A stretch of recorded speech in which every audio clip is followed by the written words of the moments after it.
Hola a todos, mi nombre es Matías Bori, soy hepatólogo, parte del servicio de gastroenterología del Hospital de Clínicas. A presentarles el tema de cirrosis hepática y sus complicaciones para la cursada de Medicina A, Semiología. Bueno, a modo de introducción podemos mencionar que la cirrosis es la alteración difusa de la arquitectura normal del hígado, donde hay desarrollo de fibrosis, nódulos de regeneración, y este es el resultado de la fibrogénesis que se produce en las enfermedades hepáticas crónicas. Dentro de ellas, las más frecuentes, como ustedes saben, van a ser las hepatitis virales, tanto la B como la C, así como la hepatopatía por alcohol y la enfermedad hepática grasa no alcohólica. Es una causa de mortalidad frecuente, es la quinta causa de muerte a nivel global y su etiología es multifactorial, como ya hemos mencionado. Las características que encontramos en la cirrosis son la presencia de fibrosis difusa con desarrollo de nódulos de regeneración que alteran la arquitectura lobar. Va a haber presencia de shunts intrahepáticos, capilarización de los sinusoides, fibrosis perisinusoidal, trombosis vascular y trastornos vasculares e hipoxia tisular. Todo esto va a concluir con las complicaciones de la cirrosis que vamos a ver posteriormente. Y en definitiva, lo que desarrollan todos este tipo de cambios son el desarrollo de hipertensión portal y de insuficiencia hepática. Bueno, entonces, ¿qué es la hipertensión portal? Es este síndrome clínico caracterizado por un aumento en la presión venosa portal. Hay un aumento del gradiente de presión entre la vena porta y la vena cava que es mayor a 5 milímetros de mercurio. Esta es la primera causa de muerte y de trasplante hepático en los pacientes cirróticos. Las definiciones, sabemos que, como decíamos, existe hipertensión portal cuando este gradiente es mayor a 5 milímetros de mercurio, pero que esta hipertensión portal va a ser clínicamente significativa, es decir, evidenciable en forma clínica, cuando el gradiente es igual o supera a los 10 milímetros de mercurio. Mientras que la hipertensión portal grave, es aquella que se presenta con gradientes mayores o iguales a 12 milímetros de mercurio, donde por ejemplo podemos encontrarnos con la ruptura de varices esofágicas, la presencia de ascitis y de demás complicaciones, como vamos a ir viendo posteriormente. Entonces, cuando hablamos de las complicaciones de la cirrosis, hablamos básicamente de la presencia de hemorragia varicial, ascitis, encefalopatía o ictericia. Y como pueden ustedes ver, están directamente relacionadas con la presencia de hipertensión portal y de insuficiencia hepática. Vamos a ir avanzando en este sentido. Y ahora, cuando mencionamos la historia natural de la cirrosis, tenemos dos situaciones que son muy relevantes desde un punto de vista clínico. Tenemos una primera etapa, una primera fase que se llama cirrosis compensada, donde el paciente no tiene varices o puede tener varices pero que todavía no han sangrado, y es un paciente está prácticamente asintomático. En cambio, existe una etapa posterior a la que denominamos cirrosis descompensada, que es donde se van a presentar algunas de las complicaciones mayores de la cirrosis. Y estas pueden ser la hemorragia digestiva, varicial, la presencia de ascitis o la presencia de encefalopatía o ictericia. En esta etapa es muy importante resaltar esto, ya que la mortalidad, como pueden ver en el gráfico, aumenta significativamente desde la fase compensada a la descompensada, y teniendo una mortalidad a los 5 años cuando se presentan más de 2 complicaciones, que es casi del 90%. Ahora, si uno se viene más a las publicaciones más recientes, tenemos que esta misma clasificación ha sufrido algunos cambios, donde tenemos que, como les mencionaba, el estadio 1 es cuando no hay varices, el estadio 2 presenta varices pero que todavía no han sangrado, los estadios 3 es cuando presentan sangrado varicial sin ninguna otra descompensación, El estadio 4 es la primera descompensación, es decir, ascitis, encefalopatía hepática, cualquiera o ictericia que no haya tenido algún tipo de sangrado varicial. Un estadio 5 donde se presentan más de 2 complicaciones y un estadio terminal donde ya se ven complicaciones de la enfermedad hepática más avanzada, como la ascitis refractaria, la encefalopatía o la ictericia persistentes, el desarrollo de infecciones recurrentes, disfunción renal y falla de otros órganos. Realmente esta clasificación es un poco más nueva, pero lo que más importa es enfocarse en un paciente cuando está compensado o descompensado. Y esto es así porque ustedes pueden ver que el paciente compensado es un paciente asintomático que muchas veces no tiene conciencia de que se encuentra en un estadio cirrótico y donde la sobrevida media es de alrededor de 12 años, mientras que los pacientes descompensados, fíjense que están todos sintomáticos y que la sobrevida media disminuye en 10 años. Significativamente, esto es un evento clínico muy relevante, identificar a aquellos pacientes con una enfermedad más grave. Bueno, avanzando un poco más en cuanto a los scores, además del score que mencionamos recién, de los estadios clínicos y clasificarlo en compensado y descompensado, existen diversos scores matemáticos también que ayudan a predecir mortalidad y a orientarnos ante qué paciente estamos tratando. Tenemos en este caso el score de Child-Pugh, que quizás es el más reconocido, donde tiene 3 variables de laboratorio y 2 variables clínicas, que son la encefalopatía y la presencia de ascitis, las variables clínicas, mientras que las de laboratorio son la bilirrubina, la albúmina y el tiempo de protrombina. Los podemos clasificar de acuerdo a un puntaje en Child A, B o C, y la mortalidad al año va a ser variable, siendo casi el 100% en el Child A, del 80% en el Child B y de 45% aproximadamente en el Child C.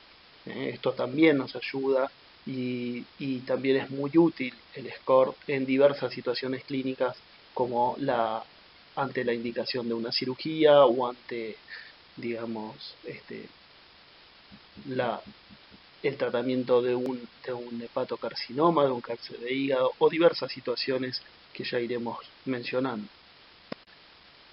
También en la actualidad contamos con el score de MED, como ustedes saben, tiene 3 variables y surge de un modelo matemático donde consideramos la creatinina, la bilirrubina y el RIN, y esto es muy importante porque además de predecir mortalidad en diversos escenarios clínicos, es el score y el puntaje que se utiliza para la asignación de órganos para trasplante en todo el mundo. Entonces, realmente es un modelo que no solo se usa en trasplante, sino que se usa también, como mencionábamos, para indicación quirúrgica y obviamente para predecir con exactitud o con la mayor exactitud posible ante qué enfermo estamos tratando.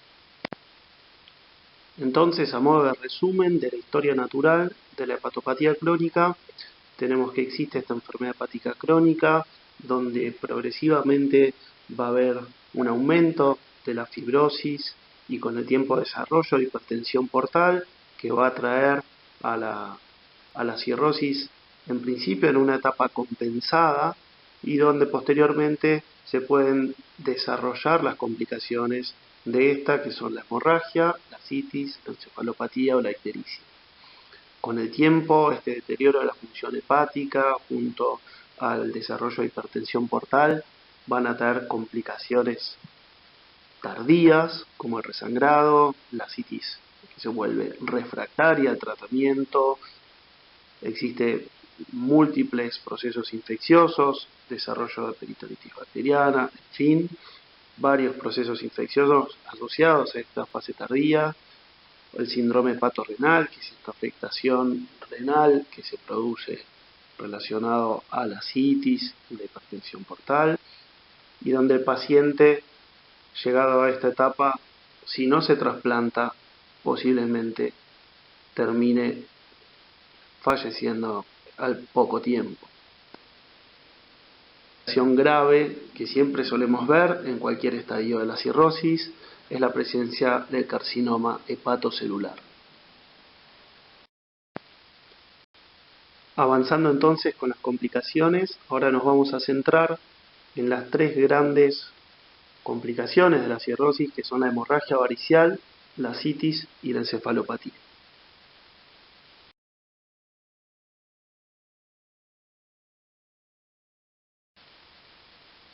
Brevemente, con respecto a la fisiopatología, lo que tenemos es que hay un componente estructural alterado a nivel del hígado, donde hay desarrollo de nódulos de regeneración, distorsión de la vasculatura, producto de estos cambios y este desarrollo de fibrosis. También existe un componente funcional con liberación de mediadores inflamatorios que generan vasoconstricción intrahepática y que lo que determinan es básicamente el aumento de la resistencia hepática, que consecuentemente desarrollará la hipertensión portal. En consecuencia de esta hipertensión portal, se van a abrir colaterales portosistémicas, fundamentalmente a nivel del esófago, pero también en otros sitios, como vamos a ver en el próximo gráfico, y esto es la génesis o el responsable de la presencia de varices a nivel esofágico, y me refiero puntualmente a nivel esofágico porque son las que presentan mayor riesgo de complicaciones y de mortalidad vinculado al sangrado. Por otra parte, esta hipertensión portal va a llevar a una vasodilatación a nivel esplácnico, con caída de la volemia efectiva. Esto hace que se activen sistemas vasoactivos tratando de retener sodio, agua, lleven un estado de hipervolemia y esto aumente nuevamente el flujo venoso portal, como ustedes ven, generándose un círculo vicioso, ¿no? Muy bien. Esto es brevemente una introducción con respecto a la hipertensión portal y a los cambios que se ocurren con su presencia, pero bueno, es un capítulo muy grande de la cirrosis hepática, la hipertensión portal relacionada a la cirrosis, y bueno, podemos centrarnos acá mucho tiempo más, pero bueno, como introducción me parece que con esto va a ser suficiente. Entonces en este gráfico lo que se puede observar son distintos sitios, además del esófago y del estómago, donde podemos observar circulación colateral portosistémica, como puede ser la pared abdominal o a nivel umbilical o en el plexo anorrectal. Entonces, siguiendo con la fisiopatología de la hipertensión portal, la ley de Poiseuille grafica un poco lo que ocurre en la hipertensión portal. Este gradiente de presión portal, que es la diferencia entre la presión portal y la vena cava inferior, va a estar determinada por el flujo venoso portal, por la resistencia vascular del sistema porta, que como mencionamos es la variante que va a estar elevada, ¿no? Continuando entonces, la ruptura varicial la podemos graficar en la siguiente fórmula, donde vamos a ver que la tensión parietal va a estar determinada en principio por la presión portal. Fíjense que la presión esofágica intraluminal va a ser 0, entonces puntualmente por la presión portal, por el radio varicial, es decir, a mayor o menor tamaño de la varice esofágica, y por el espesor de la pared. Y todas estas cuestiones las podemos evaluar con ciertos predictores que nos hablan de ruptura varicial o de alto riesgo, como son el score de Child-Pugh que mencionamos, donde a mayor score, mayor presión portal, y también mediante la observación directa, mediante un método endoscópico, donde vamos a evidenciar el tamaño de las varices y la presencia de puntos rojos sobre las varices que nos hablan del espesor de la pared varicial. Todo esto determinan mayor o menor riesgo de sangrado varicial.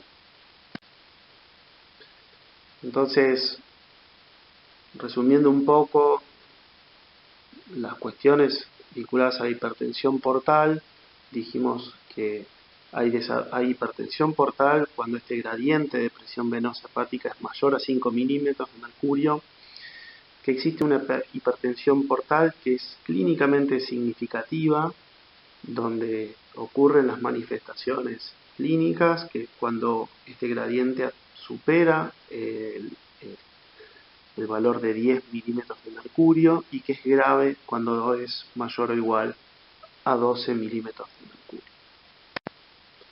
Entonces, centrándonos en la hemorragia digestiva, que puede ocurrir por varices, cuando existe este aumento de presión portal, y este es más de 10 milímetros de mercurio, es decir, clínicamente evidente, hay apertura de vasos previos, hay creación de vasos nuevos, angiogénesis, esto forma varices, las cuales luego de atravesar el umbral de 12 milímetros de mercurio, tienen alta chance de romper y provocar la hemorragia temida, que es la hemorragia varicial, la cual tiene una elevada mortalidad sin tratamiento. Fíjense entonces que al momento del diagnóstico la prevalencia de las varices esofágicas es del 30%, pero que al cabo de 10 años de cirrosis el 90% presentarán esta complicación.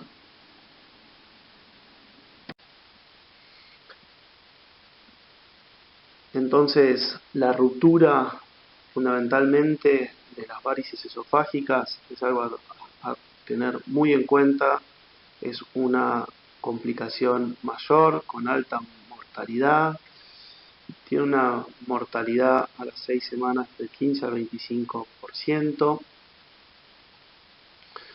donde 70% de las hemorragias digestivas altas con hipertensión portal son provocadas por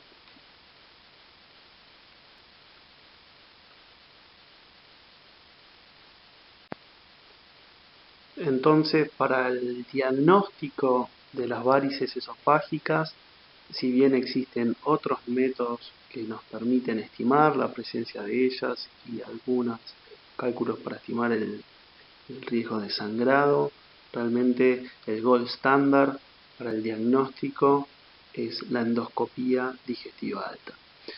La videoendoscopía digestiva alta permite identificar las varices con mayor riesgo de sangrado, evaluarlas directas, además de plantear una posibilidad terapéutica, también nos permite evaluar la presencia de varices en el estómago y la gastropatía hipertensiva portal.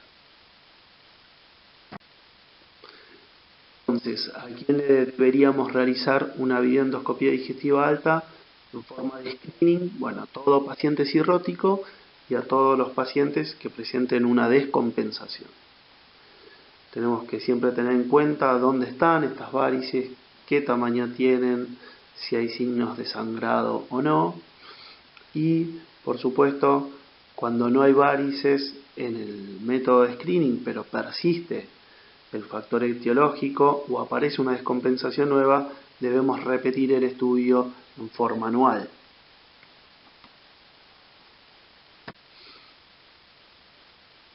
Entonces, la clasificación de las varices lo podemos clasificar de acuerdo a dos tipos. La habitual es la presencia de varices chicas o grandes, chicas cuando son menos de 5 milímetros, grandes cuando son mayores. Y también existe una clasificación en grado 1, grado 2 o grado 3. Acá tenemos las distintas localizaciones, que pueden ser esofágicas, gastroesofágicas, gástricas aisladas, y uno en función de esto planteará el tratamiento como vamos a ver en cursadas posteriores. Muy bien, ahora avanzamos con otra de las complicaciones graves de la cirrosis, que es la encefalopatía hepática. La encefalopatía hepática entonces es una disfunción cerebral que está causada por insuficiencia hepática y o un shunt portosistémico. Es un amplio espectro de anormalidades que van desde aspectos neurológicos a cuadros psiquiátricos y donde puede ser algo muy sutil, subclínico, hasta presentarse en coma. Hay que tener en cuenta que los cirróticos a lo largo de su vida, hasta un 30-40% de ellos van a presentar algún episodio de encefalopatía hepática.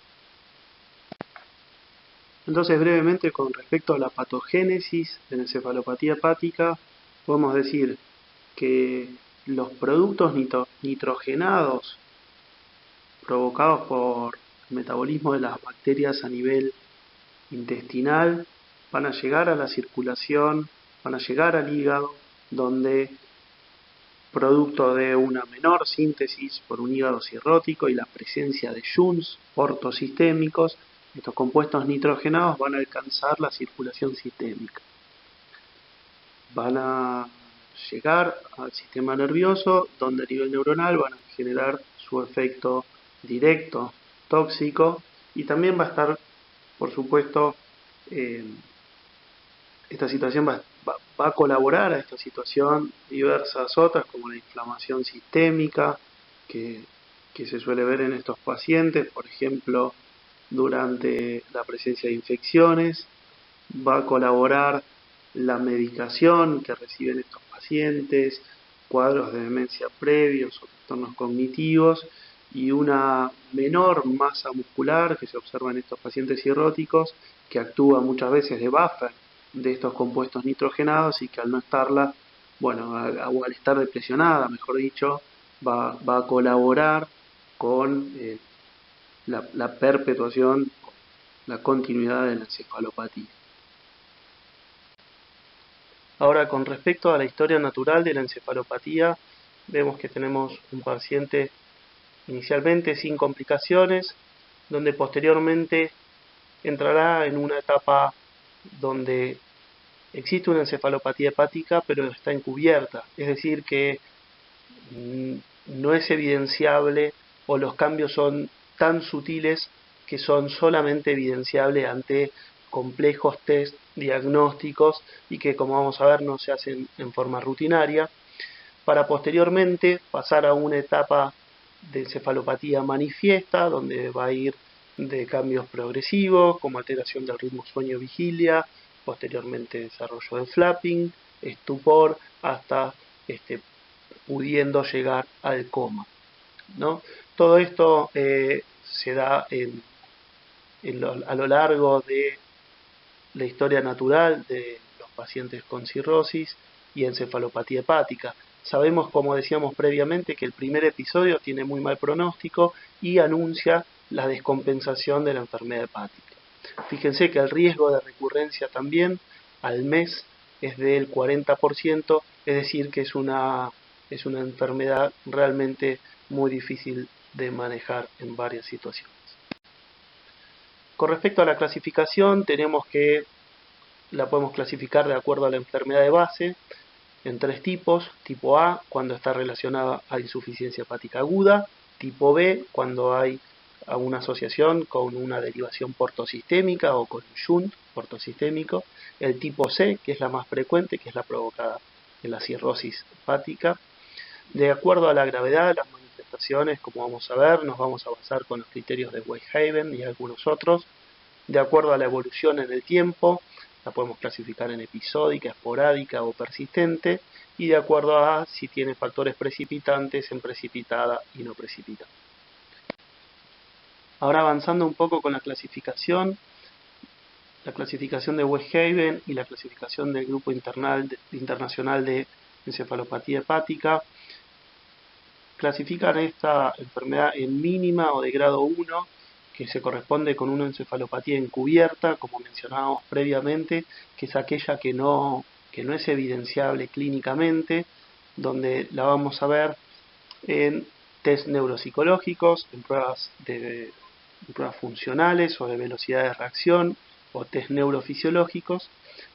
En el grado 1 de la clasificación de Westhaven, como van a ver, a veces suele haber euforia o ansiedad, o hay un deterioro de la capacidad de atención, alteraciones en la suma y resta. Avanzando un poco más en la clasificación de Westhaven, un grado 2, que ya corresponde a partir de acá en manifestaciones clínicamente evidentes. En el grado 2 vamos a tener la presencia de flapping o asterixis. Ahí puede haber letargo, apatía, desorientación, cambios de la personalidad. Avanzamos hacia un grado 3, donde podemos tener somnolencia, semiestupor, desorientación, y un grado 4 que se corresponde al coma. Con respecto a la clasificación en cuanto al tiempo de evolución, tenemos aquella que se presenta en forma episódica, donde hay un episodio de encefalopatía y resuelve y el paciente vuelve a su estado normal.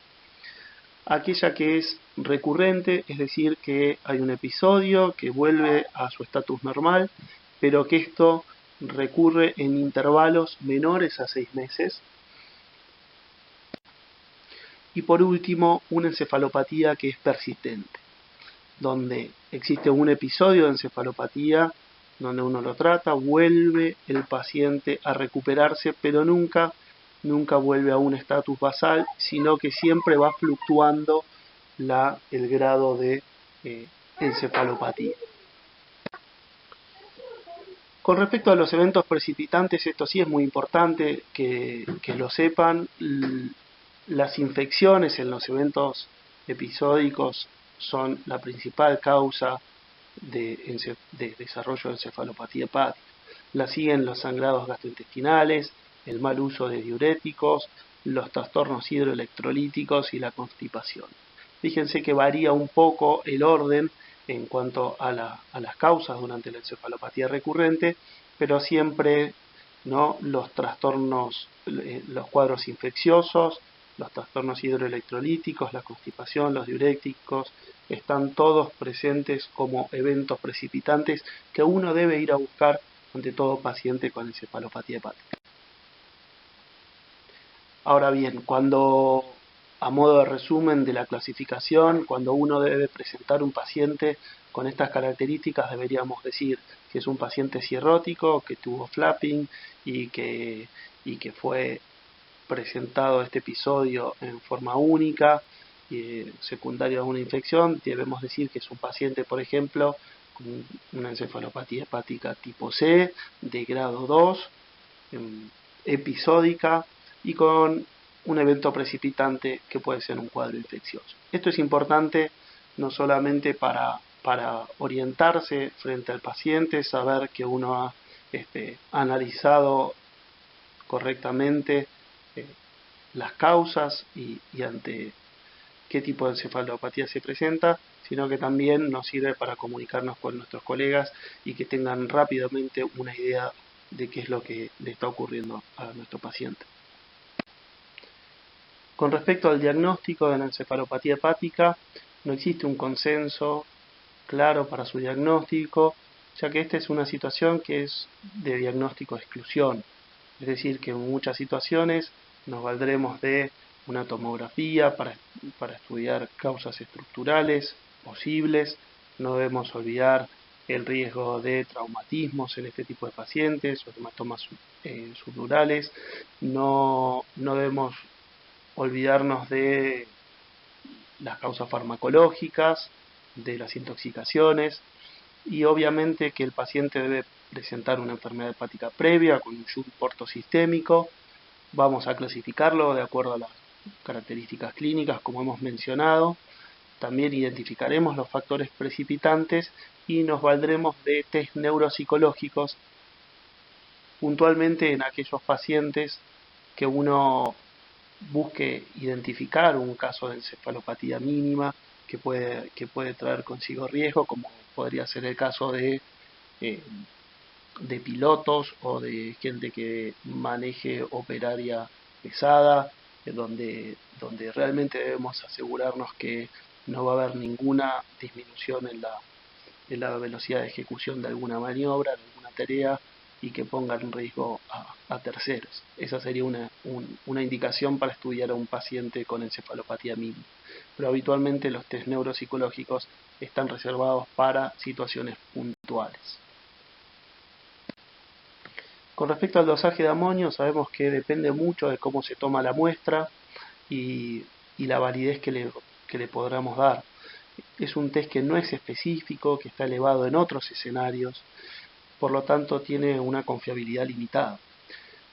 Por otra parte, los niveles altos de amonio no añaden valor ni diagnóstico, ni estadifican, ni dan pronóstico y además no guían al tratamiento.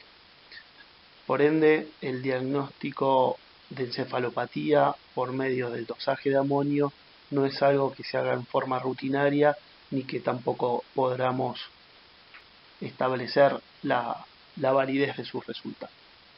Si contamos con ello y uno los podría tener en cuenta, se puede utilizar, pero no es algo que en forma rutinaria nos valemos para manejar un paciente con encefalopatía hepática.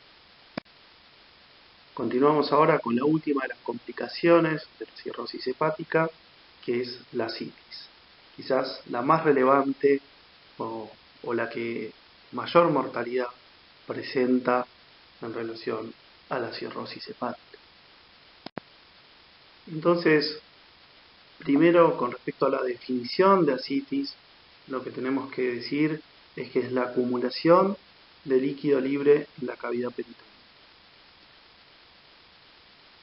Normalmente existe una muy baja cantidad de líquido que funciona como lubricante de los órganos abdominales y tiene cierta función antimicrobiana, pero que el acúmulo patológico lo conocemos como ascitis, el acúmulo de líquido a nivel peritoneal.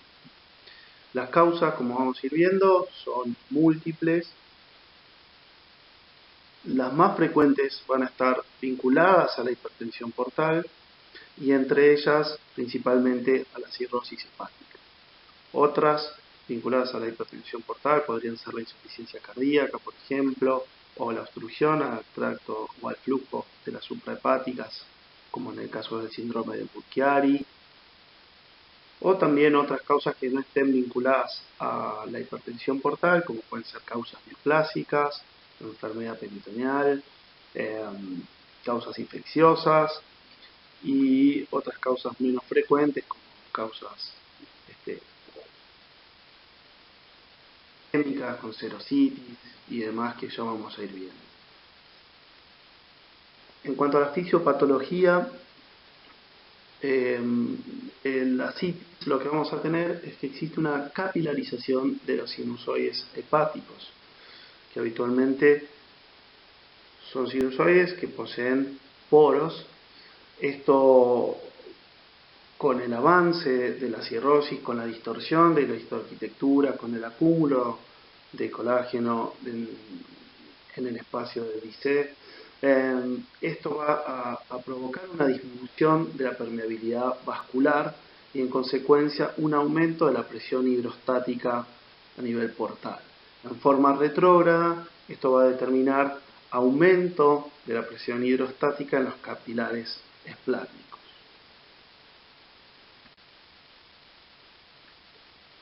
Entonces, esta hipertensión portal, como habíamos mencionado previamente, va a provocar que se liberen sustancias vasodilatadoras a nivel de la circulación esplácnica arterial, generando una vasodilatación esplácnica. Esto es lo central en la fisiopatología.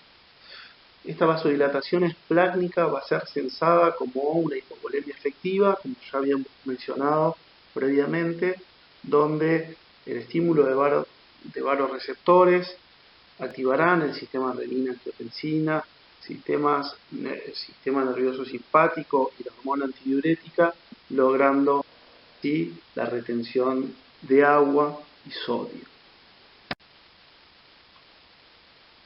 Por lo tanto, el aumento de la presión hidrostática en el capilar esplásmico va a ser un eje central de la fisiopatología del síndrome ascítico edematoso.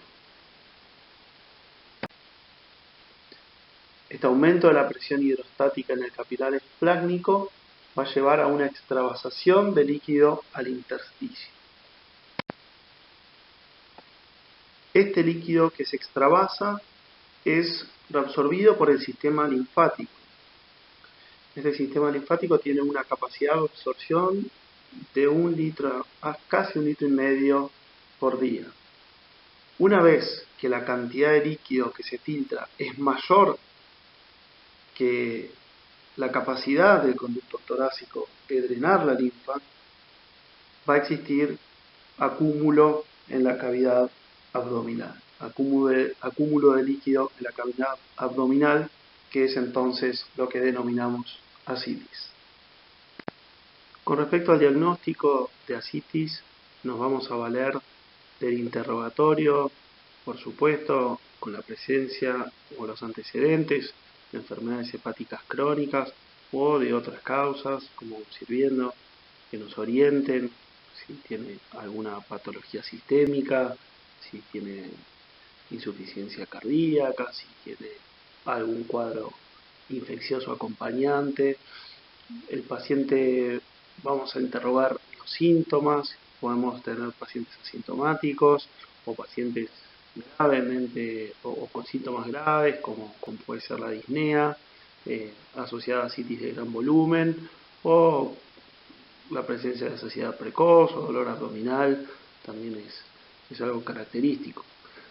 Con respecto al examen físico, vamos a evaluar el aumento del perímetro abdominal e incluso podemos objetivarlo midiéndolo. Vamos a percutir en flancos y vamos a buscar una matidez desplazable, como van a ver en las distintas técnicas semiológicas, pero esta necesita cierto volumen. Con más de 1 mililitros recién podemos obtener una prueba positiva. Para ascitis de menor volumen vamos a requerir un método de imágenes como la ecografía abdominal. A nivel de laboratorio vamos a evaluar la función hepática, la función renal, el ionograma, sobre todo para ver el sodio, y el sodio urinario también nos va a orientar. Dijimos la ecografía abdominal, que además de evidenciar la ascitis nos permite clasificarla. Eso nos va a orientar en nuestra etiología y en el manejo, cómo nos vamos a manejar con este paciente. Y una prueba central en todo esto es la paracentesis, que es la toma de muestra de líquido ascítico. Habitualmente la ascitis la clasificamos en 3 grados, de acuerdo a las recomendaciones del Club Internacional de la Ascitis. El grado 1 es la ascitis leve, que solo es detectable por ecografía. El grado 2 es cuando es moderada y es evidente semiológicamente. Y el grado 3 es la ascitis severa, asociada a una importante distensión abdominal, y es estos pacientes que les mencionaba que suelen estar muy sintomáticos con incluso disnea, y que la ascitis es claramente evidenciada. Con respecto a la paracentesis diagnóstica, esto es central, debemos realizarla en todo paciente que debuta con ascitis. Es una técnica que es muy sensible, que tiene bajas complicaciones, alrededor del 1%, menor al 1%, y que es de un relativo bajo costo. Las complicaciones graves, fíjense que son muy infrecuentes, como puede ser el hemoperitoneo, la perforación intestinal, existen, pero realmente si uno toma los recaudos son infrecuentes. Y fíjense que incluso no está recomendado el uso rutinario de plasma o de plaquetas para corregir una coagulopatía en estos pacientes, porque es una técnica que realmente es muy segura cuando se la realiza con la indicación y con los cuidados necesarios. La técnica entonces se toma el cuadrante inferior izquierdo, pueden ser en estas tres locaciones, pero por lejos la más frecuente y la de menor complicación es el cuadrante inferior izquierdo, 2 dedos encima de la crestería cantero superior y 2 dedos hacia el centro, se punza con aguja y se obtiene el líquido para ser analizado. ¿Qué vamos a evaluar luego de obtener la muestra de líquido acítico? Bueno, tenemos que estudiar la albúmina del líquido para poder calcular el gradiente que conocemos como gasa, que es el gradiente albúmina sérica, albúmina del líquido. Cuando esta diferencia nos da mayor o igual a 1,1, la sensibilidad para el diagnóstico de hipertensión portal es mayor al 97%. Entonces, albúmina sérica menos albúmina del líquido, si nos da mayor a 1,1, es un método muy sencillo para ya plantearnos si estamos ante la presencia de hipertensión portal o no. Otra de las cosas que vamos a evaluar es el recuento celular y el predominio, teniendo muy en cuenta la presencia de polimorfos nucleares, como vamos a ver posteriormente. Otra de las cosas que hacemos es el cultivo del líquido acítico para identificar causas infecciosas, y esto lo vamos a tomar en frascos de hemocultivo. Y esto es importante porque nos aumenta significativamente el rédito comparado con el uso de frascos comunes, entre un 80 a un 50%. Otra de las cosas que vamos a determinar en el líquido acítico son la presencia de las proteínas totales del líquido que nos permiten estimar o orientar, mejor dicho, el diagnóstico de la asitis, la causa etiológica de la asitis. Entonces, como mencionábamos, de rutina, recuento celular y diferencial, albúmina y proteínas totales. Opcionalmente, cultivos, glucosa, LDH, amilasa, tinción de Gram, y cuestiones menos frecuentes o inusuales serían el cultivo para bacilos ácido alcoholresistentes, citología para células, buscando células neoplásicas en el líquido, o el dosaje de triglicéridos o la presencia de bilirrubina. Recordamos entonces el gradiente albúmina sérica menos albúmina del líquido acítico y la importancia que le damos cuando este es mayor a 1,1 ante la presencia de hipertensión portal. Para los diagnósticos diferenciales, fíjense que ya podemos empezar a plantearnos distintos escenarios de acuerdo a el gradiente de albúmina sérica, albúmina del líquido. Cuando existe hipertensión portal y este gradiente es mayor a 1,1, pensaremos en cirrosis, en hepatitis alcohólica, en asitis de origen cardíaco, en falla hepática aguda, en el síndrome de Budd-Chiari, donde hay una obstrucción al flujo a nivel de las suprahepáticas, y distintas otras situaciones. Y cuando es un gradiente menor a 1,1, tenemos la posibilidad de estar en presencia de una carcinomatosis peritoneal o de una peritonitis tuberculosa o ante un síndrome nefrótico u otras causas que deberemos evaluar. Otras causas de asitis suelen verse en el 15%, y que existan dos o más causas es una situación incluso menor, que puede llegar hasta el 5% de los casos. Como dijimos previamente, además del GASA, ante la presencia de hipertensión portal, es muy irrelevante el dosaje o el recuento de polimorfos nucleares en el líquido.